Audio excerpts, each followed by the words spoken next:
Ladies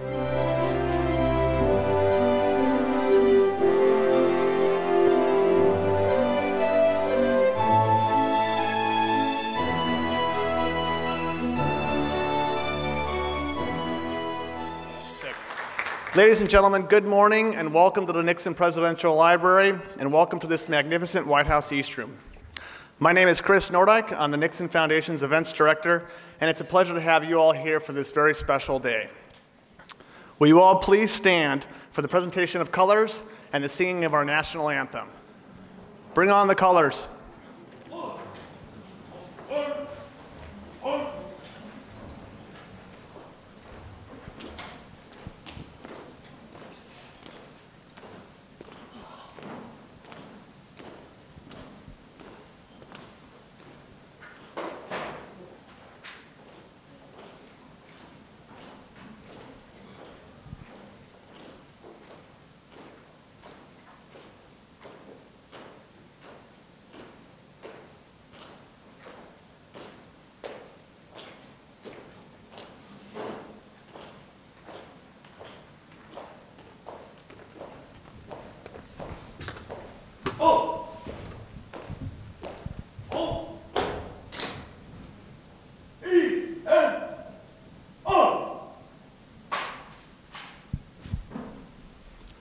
Oh, say, can you see by the dawn's early light what so proudly we've hailed at the twilight's last gleaming, whose broad stripes and bright stars through the perilous fight, o'er the ramparts we've watched, were so gallantly streaming, and the rocket's red glare, the bombs bursting in air, gave proof through the night that our flag was still there.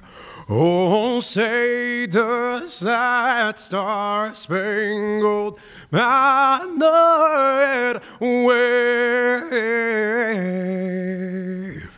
o'er the land of the free and the home of the brave?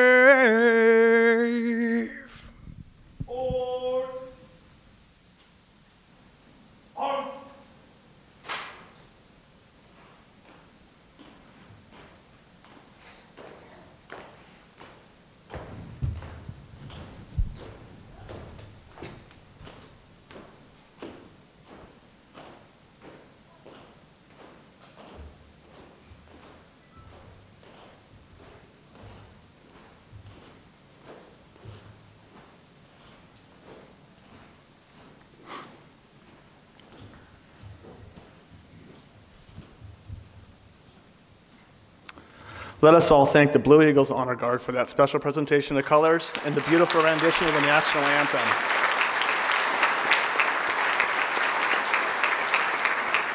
Please be seated. I'd like to take a few moments to recognize some special guests who are with us today. The first being Bill Barabalt, the President and CEO of the Richard Nixon Foundation. Bill, thank you.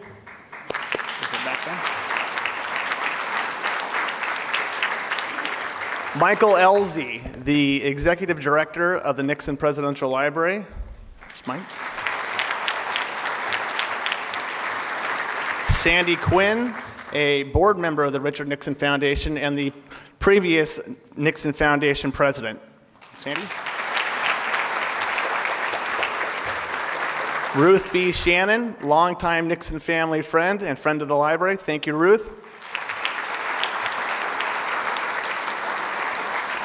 Gene Hernandez and his wife Louise. Gene is mayor of the city of Yorba Linda.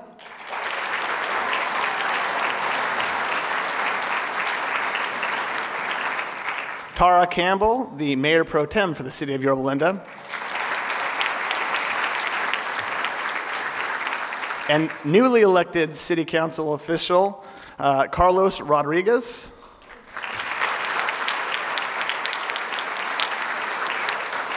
And Councilwoman Beth Haney. Council.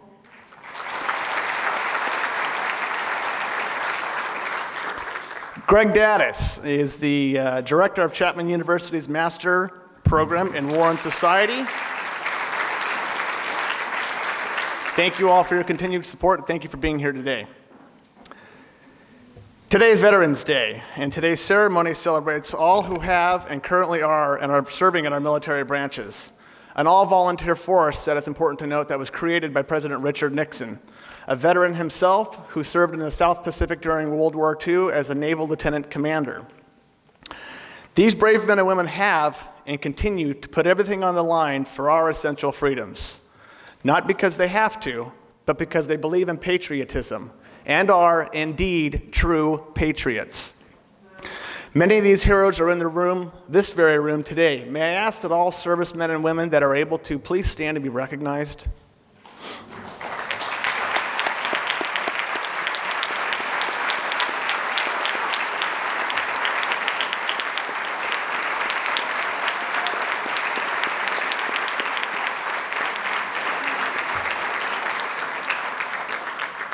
Thank you for everything that you do, everything that you have done. God bless you. We do appreciate you as American citizens. Also in the room of note, I think are kind of what I would call a bit of the backbone of those servicemen and women that just stood up, and that's the families. Any family members, could we stand and could we recognize them as well?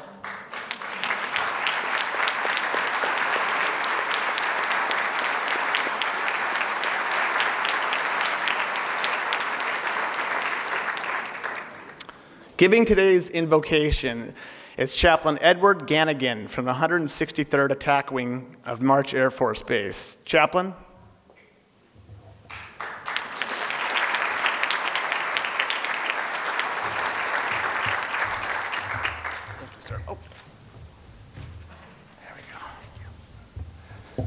Good morning, everyone. I invite you to bow your heads and pray in the manner you are accustomed to. Let's pray.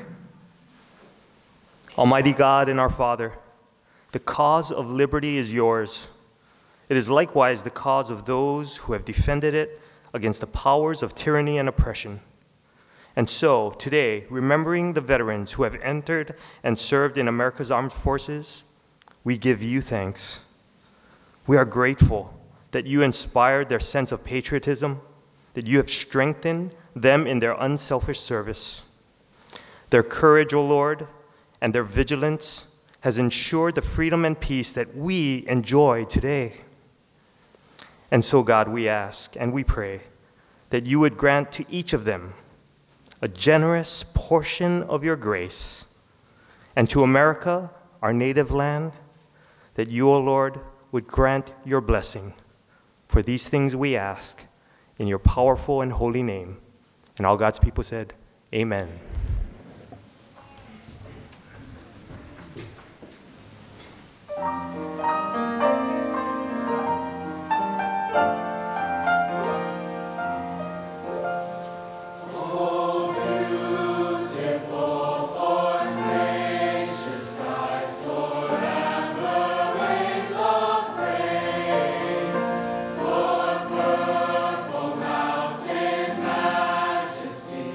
Above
Absolutely beautiful. Thank you.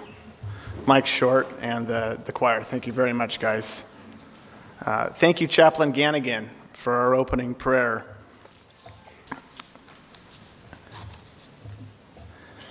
Introducing our guest speaker today is a longtime supporter of the Richard Nixon Library and the Richard Nixon Foundation.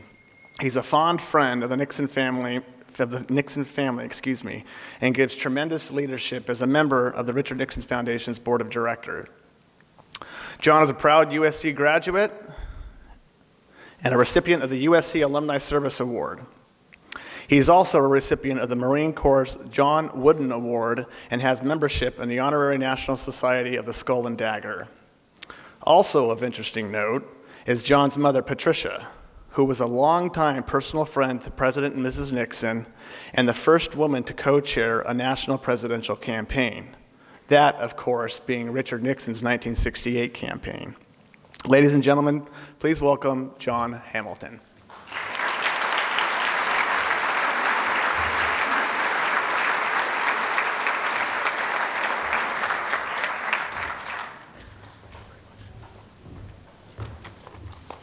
Thank you, Chris. Thank you very much. It is a pleasure to be here and to celebrate a very important day in our country, in our history. It's my honor and my pleasure to observe Veterans Day and the 100th anniversary of the end of the carnage and the suffering of the Great War, also known as World War I. But I think former Defense Secretary Bob Gates probably said it best. Stanley McChrystal is perhaps the finest warrior and leader of men in combat I have ever met. Those of you who have been there can appreciate that for sure. He took command of the Joint Forces Operation and Task Force in the Middle East in 2004, known as the world's premier counterterrorism force, which he repurposed and rebuilt in order to fight a new kind of decentralized, tech-savvy enemy. His emphasis on the deployment of small, agile teams in order to respond more quickly and communicate more easily than had remarkable results. He later led all of the 150,000 Allied forces in Afghanistan from 45 countries, as well as NATO's International Security Assistance Force from 2009 to 2010.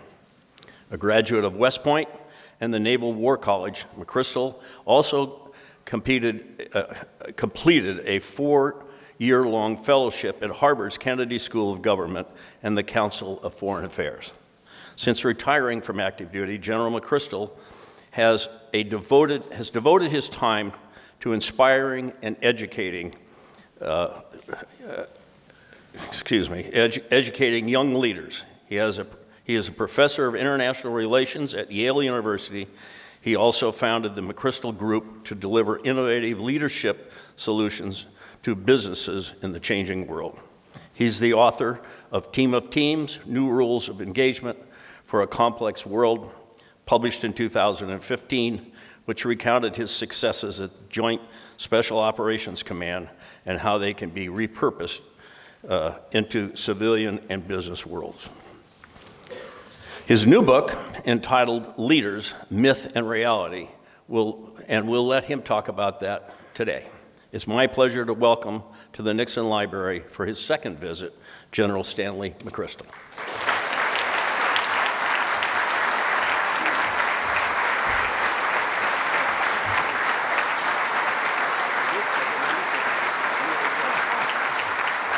Stop, please.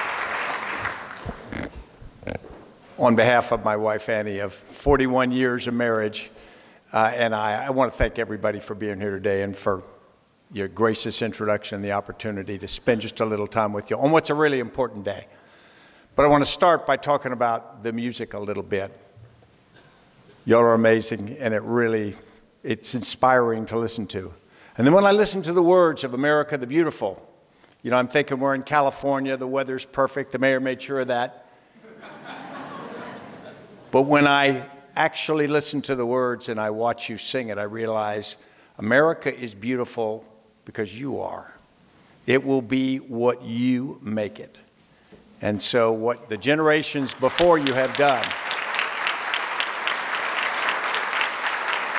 And that's what's so heartening. I want to talk about another song that sometimes we daydream through, and that's the Star-Spangled Banner.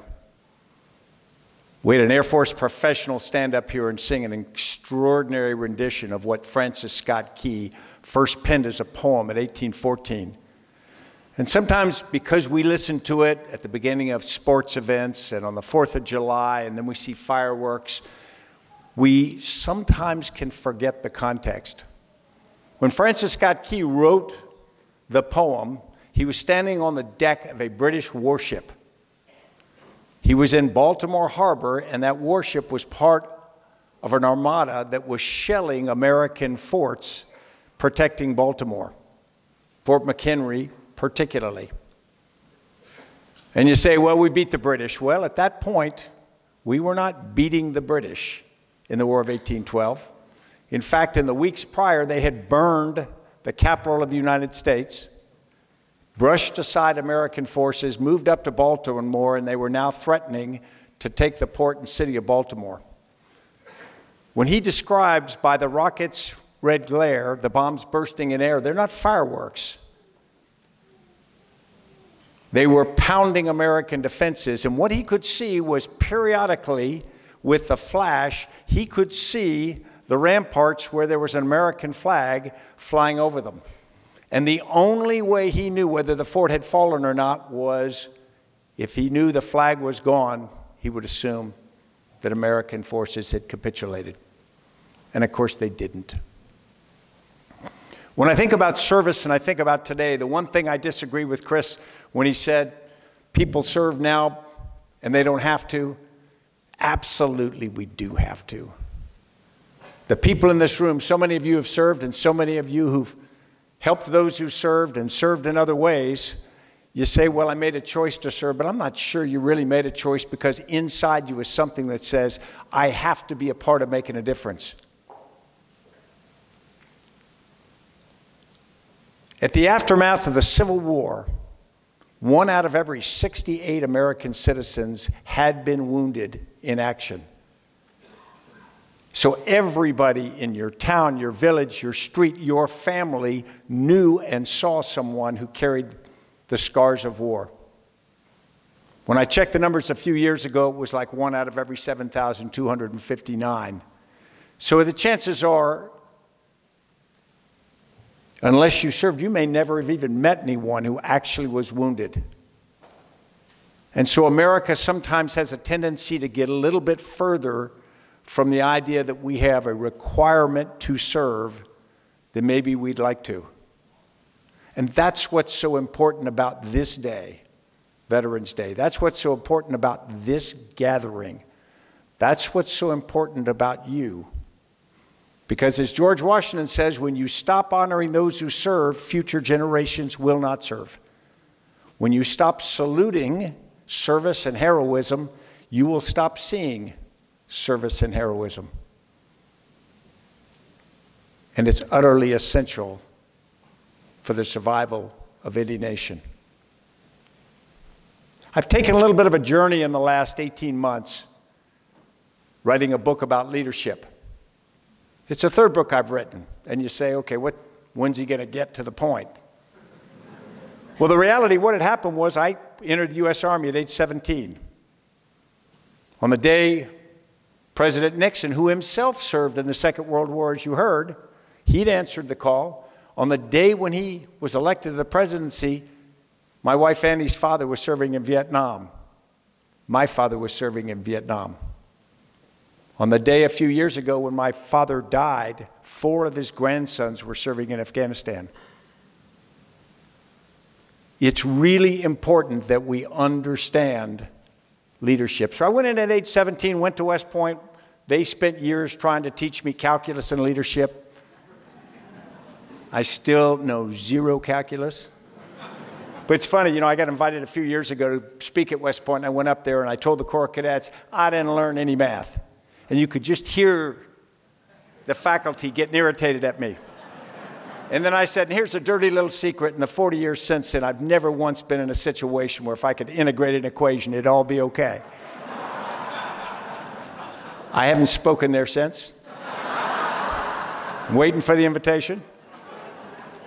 But the reality is I spent years trying to learn to be a leader. I worked for some great leaders. I worked from lousy leaders who I learned from. I had people junior to me who taught me leadership. I had some successes and I had some really public failures. I got scuffed up, like all of us do. And then when I left the military in 2010, people came to me and they said, you have to write your memoirs, it's your debt to history. And I spent 2.5 years writing my memoirs with a young, recent Yale graduate who lived with Annie and I during part of the period.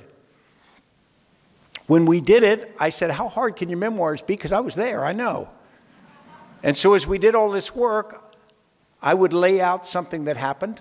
Here's a great decision I made. Here's the outcome.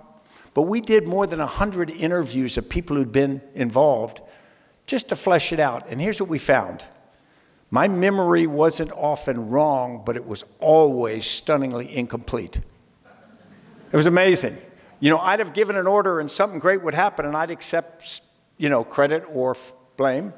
And then when we did all the interviews, we found out there's all these other things happening by other people at different levels that are actually making it happen.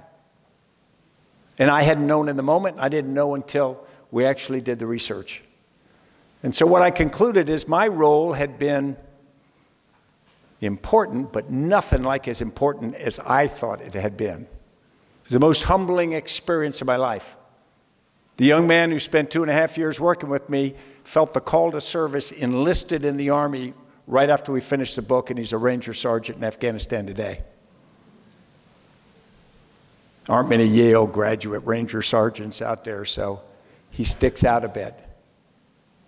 But the reality is I learned that leadership wasn't as simple in practice or even recording in history as I thought.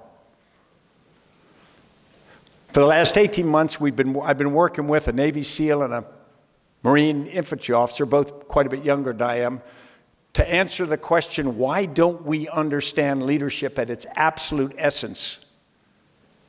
What are we struggling with? I mean, I ought to understand it. I get the calculus, but I've been doing leadership, I ought to get it. And we realized we really didn't. So we went back in history, went back to Plutarch's Lives. It used to be something that everybody read. Teddy Roosevelt carried it in his breast pocket, said he read it 1,000 times. I'd never read it. It's 1,000 pages of pretty dense text. But he paralleled Greek and Roman leaders, and he was the first biographer. And so we started to look at leadership, a tradition of looking at leadership through the great woman or man. And if you think about it, that makes sort of sense. We read a biography about somebody, and the spotlight is on that person, and you follow them through their lives, and they're always center of the stage, and everything else is kind of in the shadows, all the other people who make such a difference and all the other factors. And as we looked more broadly at this, what we realized is we don't understand. We realized that leadership isn't what we think it is, and it never has been. So what we did was we profiled 13 leaders, and we picked unlikely people. We picked Albert Einstein and Leonard Bernstein. We picked founders, Walt Disney and Coco Chanel. Now, you got me writing about Coco Chanel. I didn't even know she was a person until we started the book. But I'm all over it now. We did Margaret Thatcher, the Prime Minister of Great Britain, alongside Boss Tweed, the corrupt New York politician. And we tried to figure out what it is about leadership. Why do people emerge as leaders? And we realized that we've always looked through leadership through mythological lenses, flawed lenses. We simplify it. We look for the unflawed, perfect leader to enter the stage, and we'll follow him. And there's no such thing. I mean, this library reminds us there's no such thing as an unflawed leader, but yet viewed holistically, it's amazing the difference we can make. In December of 1955, a young lady in Montgomery, Alabama, decided to say no. She came out of her seamstress job on the main street of Montgomery, went to the bus station, or went to the bus stop, the bench of which is still there, and waited for the bus. When the bus came, she got on. She was tired. She sat down. A few minutes later, another patron got on and demanded that she move to the back of the bus. And Rosa Parks said no. She was an African American, and by the rules of bus transportation in 1955, Montgomery, Alabama, she had to move to the back of the bus, and she said no. She was arrested, and it started a court case. A few weeks later, the African American population of Montgomery decided to start a movement to desegregate, to make more fair public transportation in Montgomery, Alabama. They elected for their leadership of the Montgomery Improvement Association a 26-year-old preacher who wasn't even from Montgomery, Alabama. Instead, Dr. Martin Luther King Jr. had come there. He was the pastor, new pastor of a church. And just at a meeting, completely unexpected, they asked him if he would lead the effort. And for the next 382 days, Dr. King led an effort to desegregate public transportation. We take it for granted now that you can sit on the bus where you want to, where you can live where your rights say you should. That wasn't there. It wasn't the case there. But to make this change wasn't easy. It wasn't a day's protest.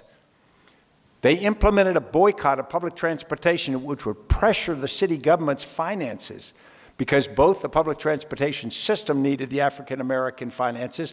Also, the stores that people went to would lose business. But it wasn't an easy thing. And so for 380 days, the African American population walked to work, carpooled to work, found their way to work any way they could. Once a week, they came together in churches at night to align their strategy, remotivate themselves. But the critical thing was, every single day, everybody had to do something. You had to be inconvenienced. You had to make a commitment. Just like we ask people who serve the nation to make a commitment all the time that isn't convenient and it's sometimes unsafe, for 382 days, the African American population stood together, went out of their way, and they won. That was only an early stage in what became a civil rights movement of epic proportions. Something that President Nixon himself, as vice president and as a senator, had supported strongly.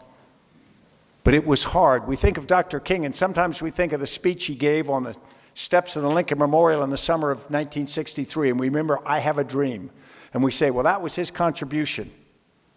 He was the 16th speaker of the afternoon. 250,000 people came on a warm August afternoon, biggest march of its kind ever in D.C. He stays up till 4 in the morning to give the speech, to write the speech. And then when he gets up in front of the crowd, he speaks for 11 minutes, but he's not connecting. They're listening politely, but they were the person they'd come to see. He was the person they'd come to see. And he just wasn't getting the organic connection. And finally, Mahalia Jackson, a noted gospel singer, says, "Martin, tell him about the dream." And he departed from the text, and he started into a riff he'd used before about the dream. I've been to the mountaintop, and visualizing for people what America could be. They are the most iconic words in 20th century American oratory. But even that, when we think about that wonderful moment, and anyone would live a lifetime to have a moment like that, that's not what he did. He spent 13 years leading the civil rights movement. He was jailed 12 times. He had attempts on his life. He had friends injured and murdered. And ultimately, in the spring of 1968, he was tragically murdered. The most amazing thing about it, when we studied him for the book, I thought that I would admire him for the righteousness of his cause. What I came away admiring him for was just how good a leader he was, just what difficult decisions he had to make. Because in reality, the civil rights movement wasn't a locked-arm group of people who all agreed. It was a bunch of different groups with strong personalities, men who'd been at it a long time. And what he did was he brought them together constantly making tough decisions, doing difficult things, cutting deals, sometimes that were very painful to him. He'd get huge criticism inside the movement. And he was flawed. He had personal shortcomings which were brought up against him and thrown out publicly, exposed to his family. But he admitted that. He admitted the fact that he couldn't be perfect, that he wouldn't be perfect, but that the importance of what he did as a leader meant that he must conduct himself in a way that he connects with the people who actually matter most. We call them followers. It's probably would be better to call them participants. Leadership is not the simple thing we think. You don't get a leader on a stage, they pull out their pocket, they pull a handful of leadership and throw it at you. Leadership is participatory. We select leaders, we support them, we elect them, we follow them. There is agency and responsibility in each of us for how our leaders lead and how we are part of that process that sometimes we forget. Sometimes I sit in the back of the room, fold my hands, and make caustic comments when someone's up there trying to lead something. And I immediately think, wow, what if I was up there trying to do that? I think we've got a crisis in our country in leadership right now. But we don't need to look at TV. We don't need to put a name on it. What we need to do is look in the mirror and decide what we believe. We decide what our values are. We need to decide what is important to us. Then we need to look at our kids and our grandkids, and we decide what is important to you. What are we going to leave for you? What are we going to be? And it can be anything, but as long as we've thought about it and we've talked about it and we've agonized over it, then I think our ability to lead our nation in the direction it needs to go is absolutely possible and something I believe deeply in. Thank you very much, and I'd be honored to take any questions you might have. General, thank you very much.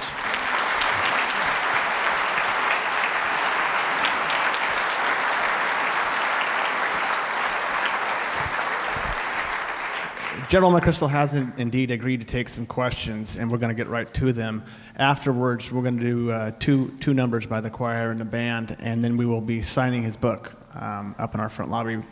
You can pick up a copy down the hall. Be sure to meet us out there. But I want to ask the first question. You've got quite a bit of youth to your left and to your right. If there was one thing you could get embedded in their minds, what would it be? Yeah, the idea of being something in life is being something to other people.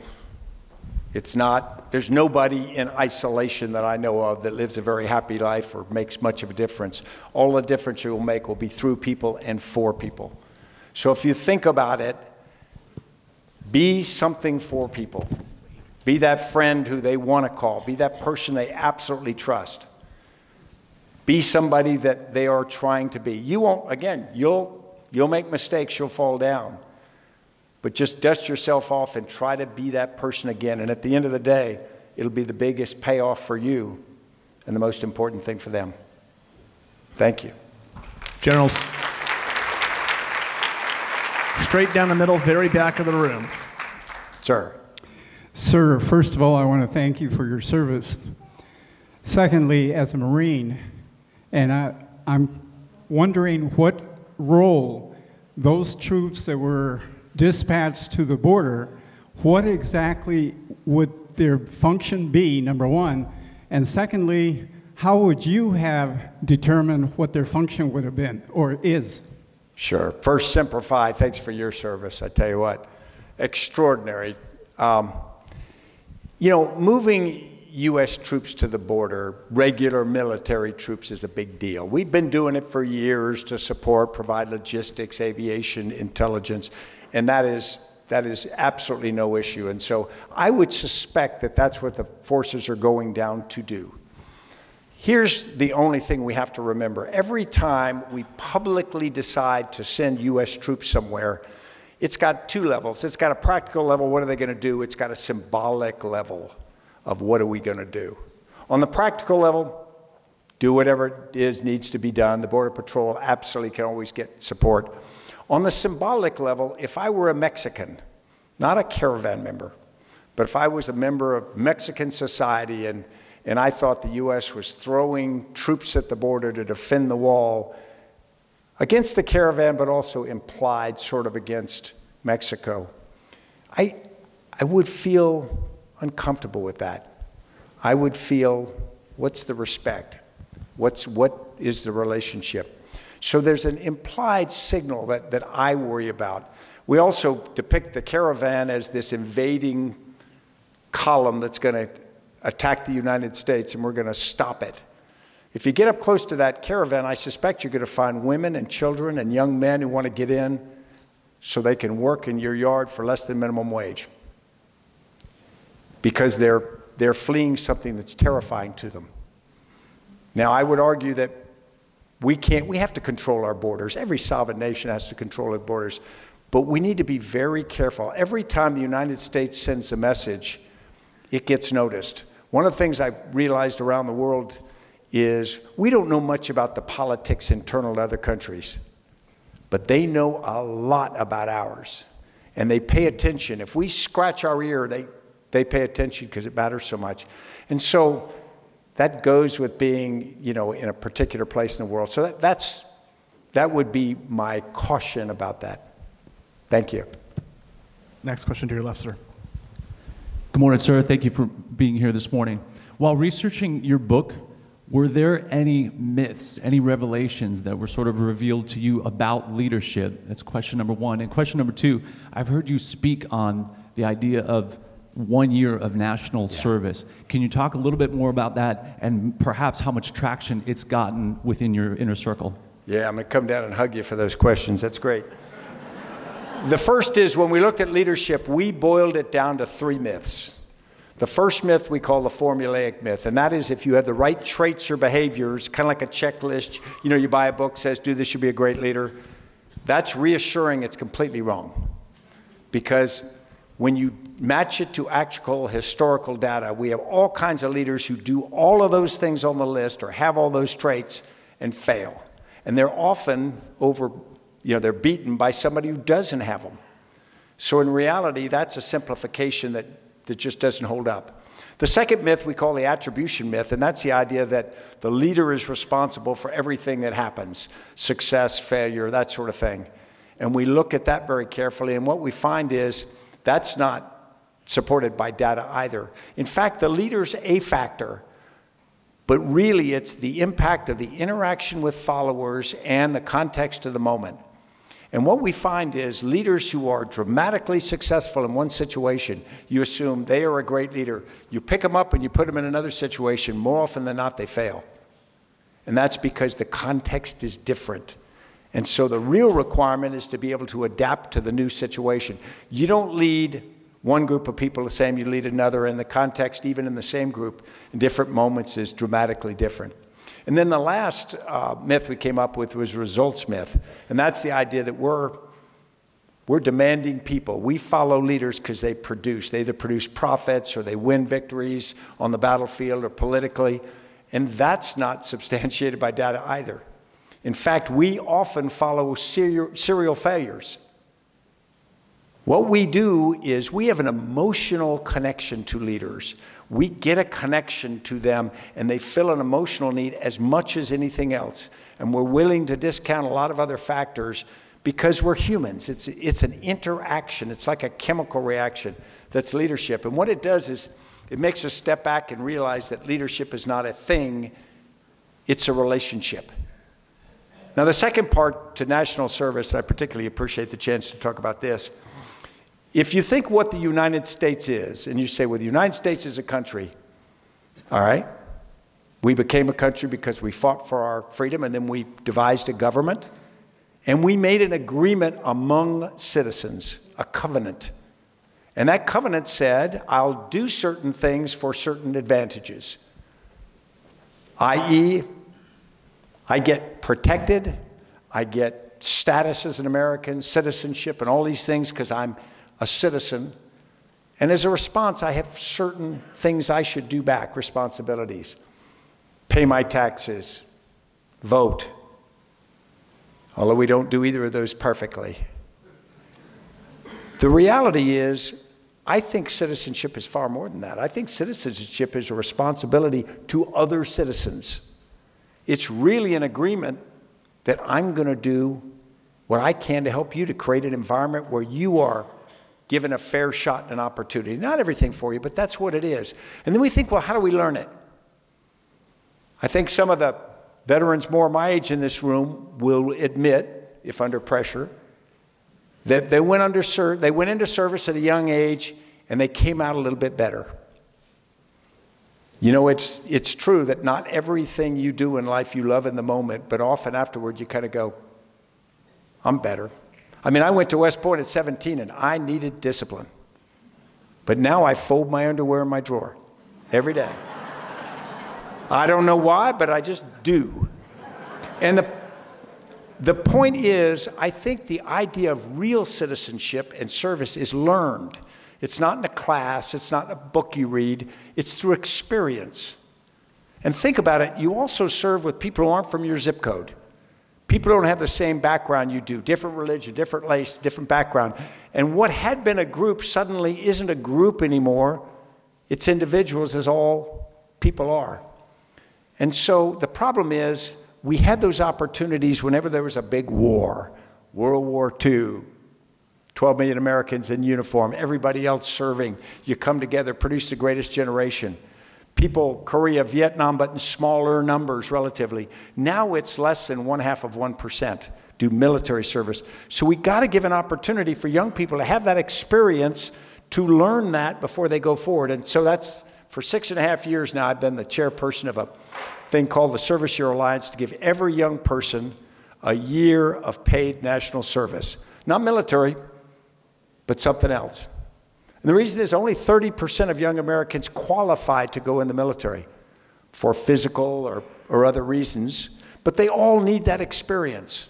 So if we can give all of them 1 year in healthcare, education, conservation, something, working with other young Americans, when they come out, they'll be different people. Statistically, if you do a year of service, you vote at 3 times the rate of people who don't do it. You're committed to the community more. And so my idea is, if we really want to help America, we need to get upstream of the current political arguments, try to get at young people, give them this opportunity, and then I think a lot of things get solved. We're pushing it as hard as we can.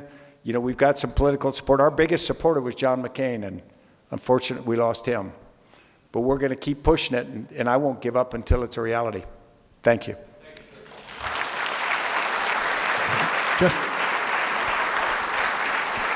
Just to your right, sir.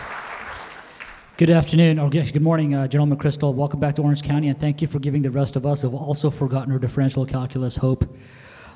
The question that I have for you is, I've been following what you and General Flynn had done during the surge in OIF, specifically when trying to nab Abu Musab al-Zarqawi, who was the grandfather of Daesh, now ISIL.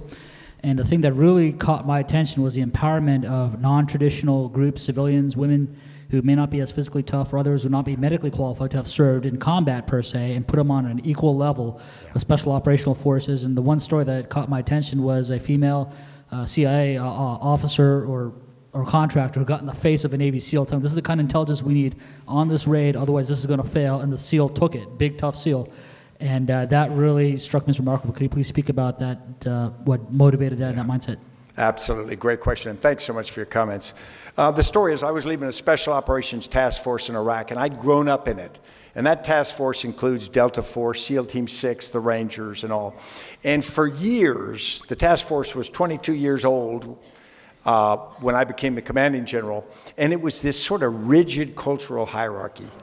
If you went in our mess halls or things, you'd see the operators, you know, the big barrel-chested, you know, big knuckled guy, all men, sitting at certain tables, and then you sort of go down through the levels of social hierarchy. And then we got into Iraq, and at first everybody thought it would be sort of straightforward and easy. And as it got really hard, it was interesting. The organization started to become much more of a meritocracy. Suddenly people didn't want to hear what you did in the last fight. They want to hear what you're doing right now. And we had these 17 task forces around the country, and they included men, women, different ages, different backgrounds. And as it got really hard, and it got really hard, people cared what you could do.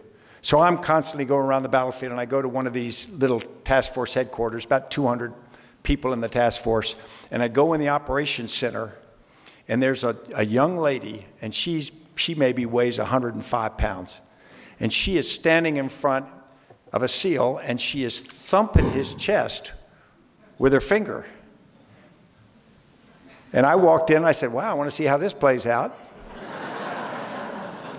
And, you know, I kind of expected he'd ball her up in the trash can and, you know, and we'd move on. Instead, what happened is he just kind of backs up, and all of the other people of the place just kind of goes, yep, because she was right and he wouldn't listen. And people were tired of people not listening. Now, he was a great guy, heroic guy, good guy, but, you know, we all carry a lot of habits. And we had a lot of habits. And the beauty was, at a certain point, we couldn't afford the habits. And that's where I think attitudes start to change. So thanks for raising that. To your left, sir. Okay, thank you very much for coming. Just a brief question. What was the real reason why you were relieved of command in Afghanistan? The real reason, not the political. Yeah. I'll tell you what I think it was. And many of you know this story. In the spring of 2010, we had we were doing a lot of media because there wasn't much support for the war. And one of the people we had was a freelance guy from Rolling Stone magazine. And he came and he was only with us a couple of times for a couple of days. It wasn't like he hung out a long time. And he was supposed to write a very brief article about our command team, and it was, you know, 2 thumbs up, that sort of thing. We'd been to war together for years as a group. And when he wrote the article, it came out June 22nd. I was awoken at 2 o'clock in the morning by my military assistant, a colonel, and he said, sir, I got to talk to you. I said, why? He said, the Rolling Stone article came out. And I said, well, what's the problem there? That's a puff piece. He said, no, it's not. It's titled The Runaway General. I said, this can't be good. And so what it did was it painted a picture of my team as dismissive of Vice President Biden and whatnot. And my team was a really tight team. They weren't disloyal. They weren't anything. And I never even investigated inside it. But no matter what happens, if a bad article comes out, I own it because I'm responsible. So I was asked to go back and talk to President Obama, which I did. And he asked me what happened. I said, I actually don't know. I mean, I see this article, and it's a problem for you. So here I offer you my resignation. If you want to take it, that's great. If you want me to go back and stay in the fight, I'll do that too. And he was remarkably gracious, and he said, great, go. And so in an instant, my career was over. 4 years at West Point, 34 years in the Army. Now, the first part of this is, was there something else to it? Yeah, there was something else to it. It was there had been this growing tension between the Department of Defense and the White House, and politically. The war in Afghanistan wasn't popular, and there were people with a lot of strong feelings.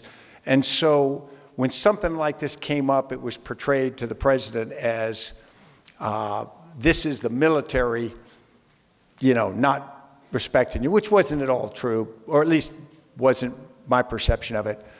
But I get it, you know, things get sensitive, and so things happen. But the most important part of this story isn't that. It isn't what happened to me. Because I flew back to the United States, went to the president, offered my resignation, and he took it. And then you walk out. You walk out of the Oval Office and you go, wow. My whole life, if you asked me what I was, I'd answer, I'm a soldier. Now in a second, I can't give that answer. And I can't even tell you for that moment what I am. And now my name is on the ticker of the TV about every 30 seconds. And my 86-year-old father, combat veteran, and my son in college are both watching this, and I can't do anything about that. I go back across the city to our quarters at Fort McNair, Virginia, and I'd been away for a year, but I'd come back that morning to do this meeting, and I walk in the entrance to the house of my wife, Annie, who'd been with me at that point for 34 years, and I walked in, and I said, it's over. My career, our life in the Army is over. And she looked at me and she said, good. She says, we've always been happy, and we always will be happy. And from that moment, I knew we'd be fine. Thanks. All right. We have time for one last question. This is unfair. It's a West Point instructor. You're going to talk about calculus, aren't you? We have time for one last question. I do want to remind everyone that the General will be available to autograph his books after the program, our final question, and then we will move into the 2 musical pieces. Sir, I do hope you're going to attribute some of your leadership skills to the history that you took at West Point. And I hope you did very well in Millart. I actually did, amazingly. I was interested in your comment that only 30% of Americans are qualified for military service, and I think the actual numbers are lower than that. Yeah. I'm wondering about the qualifications for your volunteer corps, because what I'm concerned about is that there are many young Americans who would benefit hugely from that opportunity, but lack the health care, the education, the other preparation that they need. And are they going to be left out of that opportunity, or will there be some remediation so that they can also serve? I think there has to include everybody, whether they've got a physical disability, a mental disability, and things like that. Because as soon as you start not including certain groups or any individuals, you're stopping the whole concept of it. Will it be, it'll require a little bit more cost, it'll require some special things we can do, but we can do that. We can do anything we want. We shouldn't deny any young American that opportunity, whether they want it or not. Thank you so much. Thank you, General.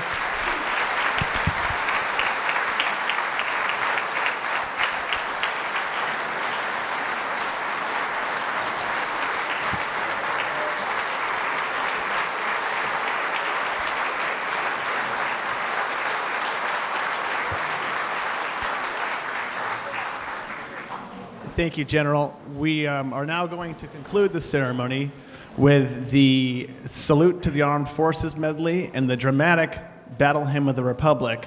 I ask that those servicemen and women in the audience please stand during your respective portion of the service medley. Mike, Chuck, take it away.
Thank you, Mike Short. Thank you, Chuck Jade, the Villa Pike High School Jazz Ensemble, Orange High School Choir. You guys are absolutely phenomenal. Another round of applause. You make the show.